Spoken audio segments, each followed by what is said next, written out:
को खो देती है सिर्फ इस बिना पर हॉस्पिटल नहीं है। मेरे अजीज दोस्तों और बुजुर्गों, मैं मंजरी बेगम को और सीमांचल की तमाम हमारी माँ और बहनों को ये पैगाम देना चाहता हूँ, ये काम बड़ा मुश्किल है। आप सीमांचल में मुत्तहिदा तौर पर मजलिस के उम्मीदवारों को कामयाब और कामरान करिए।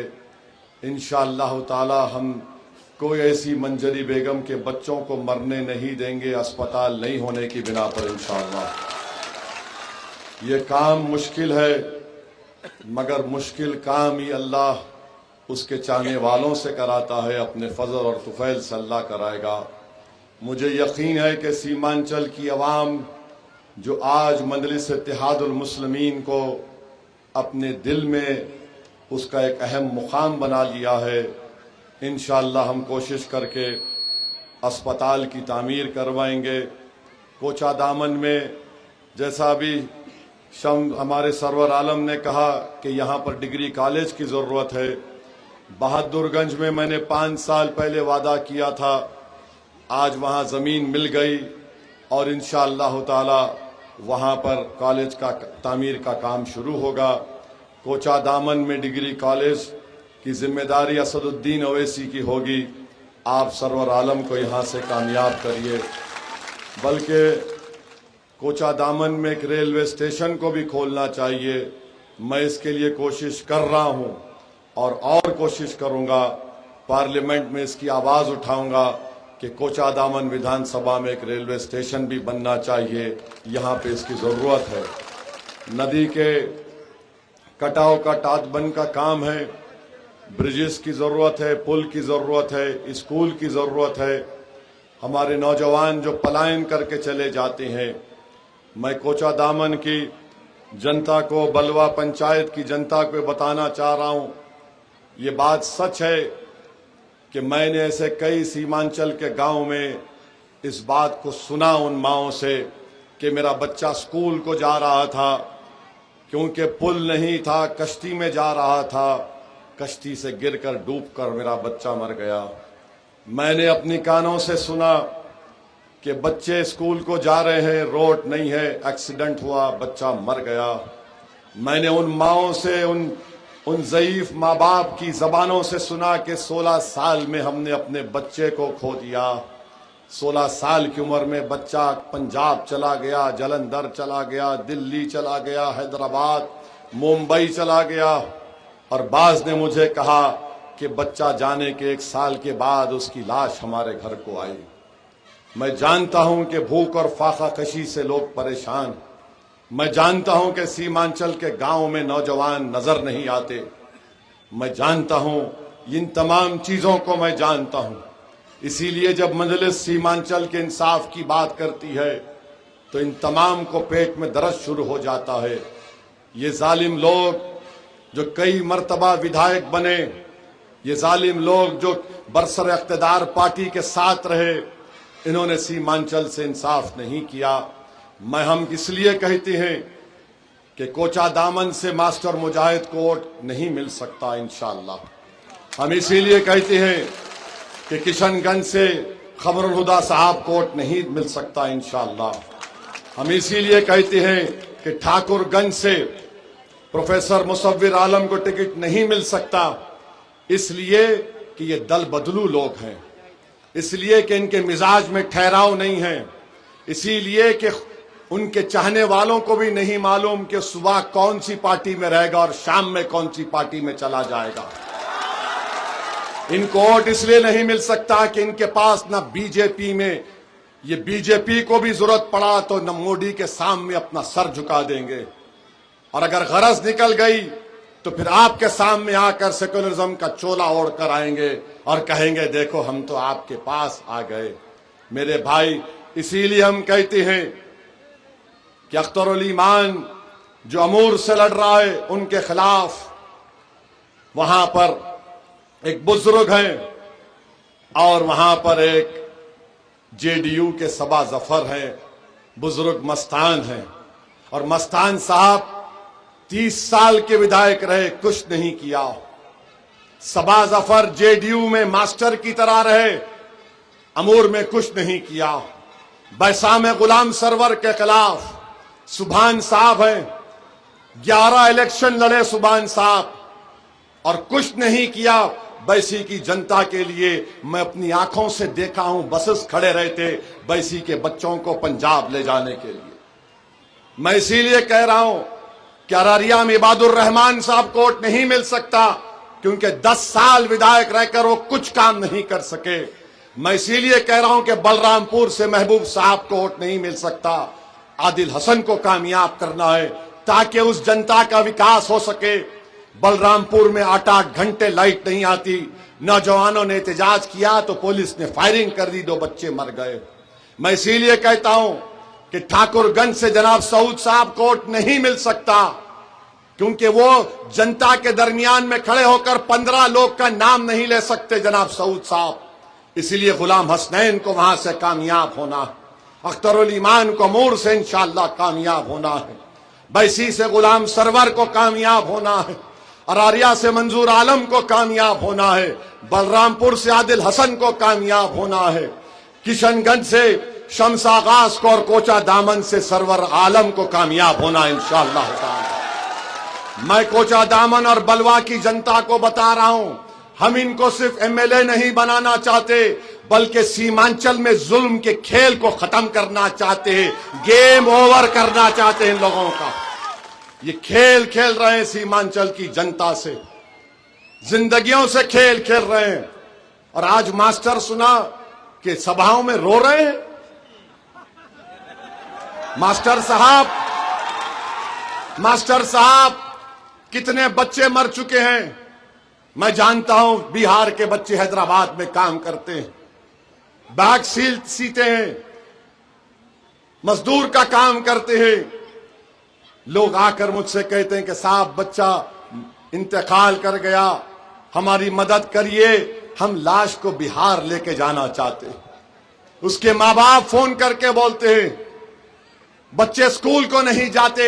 मास्टर साहब आप तो सत्ता में थे ना, आप तो मोदी नीतीश कुमार के राज दुलारे थे, आप तो मोदी का साथ उस वक्त दिए जब ट्रिपल तलाक का कानून शरीयत और संविधान के खिलाफ बनाया गया था। आप तो मोदी के राइट हैंड थे जब CAA का कानून संविधान और मजहब के खिलाफ बनाया गया। क्या तुम यहां पर एक डिग्री कॉलेज नहीं खुला सकते थे कोचा दामन में? आज आकर आप कहते हैं कि मैं राजद में आ गया हूं और मुझे कबूल कर लो, और फिर क्या कहते हैं कि ये सरकार बदलने के लिए वोट दो। 2004 से राजद की सरकार नहीं बनी, और क्या 2004 में नीतीशवा को हमने मुख्यमंत्री बनाया? सरकार को बदलना है, वोट दो। ओवैसी खड़े होकर कोचा दामन और सीमांचल की जनता से कह रहा है कि सरकार बदलने के लिए नहीं, सीमांचल को बदलने के लिए पतंग छाप को वोट दो। ओवैसी कह रहा है सरकार बदलने के लिए नहीं, सीमांचल के माहौल को बदलने के लिए पतंग छाप को वोट दो। सरकार बदलने के लिए नहीं, बल्कि अपने मुकद्दर के फैसले खुद करने के लिए वोट दो। यकीनन बीजेपी को हराएंगे। राजद नहीं हरा सकती, मजलिस हरा सकती है मोदी को। तुमने कितने मर्तबा, और लालू बोल रहे हैं तुमने बधवा मजदूर हो, तुमने मुझे मुख्यमंत्री बनाया, मेरी पत्नी को बनाया 15 साल, अब मेरा बेटा को बना दो, फिर बेटे के बाद उसके बेटे को बना दो, फिर उसके बाद उसके बेटे को बना दो। अरे क्या हम तुम्हारे गुलाम हैं? अब वोट पड़ेगा तो सीमांचल के नाम पर पड़ेगा। सरकार बनाओ, सरकार बदलना है। कभी बोले चाचा भतीजा आ गया, चाचा भतीजा, बड़ा ड्रामा किया। हम याद है आपको बोले थे 2015 में यहां पर भाजपा की सरकार बनेगी, मेरा मजाक उड़ाए थे सब लोग। बड़े बड़ी बातें किए, क्या हुआ फिर? 20 साल से यहां पर नीतीश कुमार की सरकार है। ये बच्चे तो लालू का दौर भी नहीं देखे होंगे। और लालू ये उम्मीद कर रहे हैं कि मेरे बेटे को फिर से पटना की कुर्सी पर बिठाएंगे। लालू जी सुन लो, तुम्हारा बेटा नहीं, सीमांचल का बेटा अब की बार मुख्यमंत्री बनेगा। ये लड़ाई सीमांचल के मान और सम्मान की है, ये लड़ाई सीमांचल के इंसाफ की है। और मंजलिस का परचम सीमांचल और कोचा दामन के घर घर को पहुंच चुका है। और राजद वालों, तुमने इजहार अस्वी साहब को हमसे तोड़ा, मगर तुमने इजहार अस्वी साहब को कितना धोखा दिया। तुमने उनको खूब इस्तेमाल किया, उनको खूब तकलीफ देकर तुमने छोड़ दिया। हम गए इजहार अस्वी साहब के घर पर, गुड्डू बाबू हमारे से मिलने आए थे। मैंने कहा मैं आपके वालिद से मिलने आ रहा हूं कल। हम जाकर मिले उनसे। बताओ मेरे अजीज दोस्तों और बुजुर्गों, ये तेजस्वी बोलता है मैं उम्र का कच्चा हूं, जबान का पक्का हूं। नहीं तेजस्वी, तुम उम्र के भी कच्चे हो, दिमाग के भी कच्चे हो और जबान के नंबर 1 के झूठे हो। तुमने कहा 4 साल उप मुख्यमंत्री था। क्या बोलती है राजद? MY MY MY, मुस्लिम यादव, मुस्लिम यादव। जहां ओवैसी आ गया, वोट कटवा आ गया। क्यों बोलता है वोट कटवा हमको? क्योंकि ये समझते हैं कि एम सिर्फ इनको वोट देगा। ओवैसी कह रहा है कि नहीं, वोट देने का टाइम खत्म, अब वोट लेने का टाइम है सीमांचल के इंसाफ के लिए। तो इसीलिए इनको तकलीफ होती है। और हम बोलना चाह रहे हैं, लालू जी आप मुख्यमंत्री थे, आपकी पत्नी मुख्यमंत्री थी 15 साल, फिर आप रेलवे के मंत्री थे, आपका बच्चा नहीं पढ़ा। हमारे वालिद साहब कॉरपोरेटर थे, MLA बने, MP बने। हम लंदन गए, लंदन में जाकर हमने बड़ी मेहनत की। अल्लाह ने हमारी माँ बाप की दुआओं पर हमको काबिल बनाया। मैं ये आपको एहसान जतलाने के लिए नहीं कह रहा, हर बच्चा जाता है जो लंदन अमेरिका। हम बैतुल खला में काम किए, साफ करने का काम किए। हम होटलों के फर्श को धोते थे। हम अपनी कॉलेज की लाइब्रेरी में रात के 12 बजे तक काम करते थे। मेहनत करके हमको डिग्री मिली। और जो मुख्यमंत्री का बेटा है, जो केंद्र के मंत्री का बेटा है, वो अपनी तालीम मुकम्मल नहीं सका और वो हमको चरमपंथी कहता है। बाबू, तुमको ऐसे किताबों के नाम बोलूंगा कि तुम भूल जाओगे चरमपंथी क्या होता है। मगर मैं आपसे वादा कर रहा हूं, जिसको आपने सत्ता दी, राजद को 15 साल, कांग्रेस को 20 साल और नीतीश कुमार को 20 साल, मैं आपसे वादा कर रहा हूं कि सीमांचल में आज 90% मुस्लिम बच्चे इंटरमीडिएट की तालीम मुकम्मल नहीं करते। कौन जिम्मेदार है मास्टर बोलो? तुम सत्ता में थे ना, नीतीश कुमार मोदी के साथ थे, तुम तो उनके राज दुलारे थे। मुझको गाली देते दो, कोई फर्क नहीं पड़ता। मैं आपसे वादा कर रहा हूं कि इन बच्चों का इंटरमीडिएट के तालीम का इंतजाम मजलिस इत्तेहादुल मुस्लिमीन सीमांचल में मुकम्मल करवाएगी। और सिर्फ इंटर मुकम्मल, 12वीं मुकम्मल नहीं करवाएगी। इस सीमांचल के नौजवान काबिल हैं। हम उम्मीद करते हैं, हम कोशिश करेंगे ये साइंटिस्ट बने, ताकि जमीन के नीचे जो पानी है उसमें यूरेनियम आर्सेनिक है, उसका हल निकाल सके। हमारे बच्चे इंजीनियर बने, ताकि सीमांचल में ऐसा पुल बने जो नीतीश और मोदी के पुल से ज्यादा मजबूत हो, जो गिर ना जाए। हमारे बच्चे इंजीनियर बने सीमांचल के कोचा दामन के। जो ये सैलाब आता है, ये सैलाब कुदरत की तरफ से नहीं, ये हुकूमत की तरफ से आता। और सैलाब को, पानी को निकालने का काम हमारे इंजीनियर बच्चे करेंगे। हमारी बेटियां इंशाअल्लाह डॉक्टर बनेंगी। जो माए बहनों को टीबी और कैंसर हो रहा है उसका इलाज करेंगी। यसदुद्दीन अवैसी का ख्वाब है सीमांचल के लिए, ये हमारी मंजिल है। इंशाअल्लाह ताला हम पूरा करने की कोशिश करेंगे। ये आपको कह रहे हैं सरकार बदलो, हम कह रहे हैं कि हालात बदलो, सीमांचल को बदलो। और मैं आपको बता रहा हूं, कोचा दामन की जनता, एक पहाड़ बन जाओ इत्तेहाद का, एक पहाड़ बन जाओ इत्तेहाद का। कि गठबंधन की हवा भी आए तो आपके इस पहाड़ को छू भी नहीं सकेगी, क्योंकि गठबंधन को मालूम हो जाएगा कि पतंग छाप अब सीमांचल के घर घर में पहुंच चुका है। ऐसा पहाड़ बनो कि मोदी का 56 इंच का सीना भी आ जाए तो पहाड़ खड़े होकर बोलेगा, ना 56 इंच ना उसका बाप इस पहाड़ को हिला सकेगा। तो मेरे अजीज दोस्तों और बुजुर्गों, मिट्टी की तरह मत बन जाओ। एक सैलाब आया तो सबसे पहले सैलाब मट्टी को लेकर चला जाता है।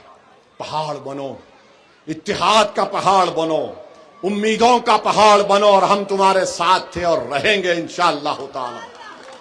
डरने और घबराने की जरूरत नहीं है। मास्टर साहब, हम आपको बोल रहे हैं, 2015 में हाजी इजहार असफी साहब ने आपको हराया था मजलिस को, 79,893 वोट मिले थे। और फिर पार्लियामेंट इलेक्शन में अख्तरुल ईमान को 65,490 वोट मिले थे। मास्टर साहब, ये बताओ कि तेजस्वी को पूछ लो कि तुम चरमपंथी हो या नहीं। तेजस्वी से पूछ लो, क्योंकि ओवैसी को तो चरमपंथी बोल दिया। और क्यों बोला? मोदी का एक भाषण है कि कपड़े देखकर पहचानो, सुना था, याद है?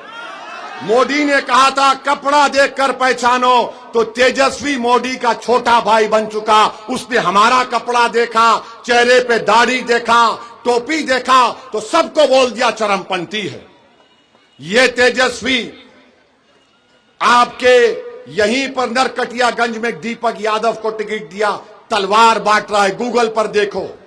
यही तेजस्वी गौराबोरम में, दरभंगा जिले में अफजल अली खान का टिकट देकर उस मुकेश साहनी के उम्मीदवार के भाई को आकर बोलता उसको वोट दो।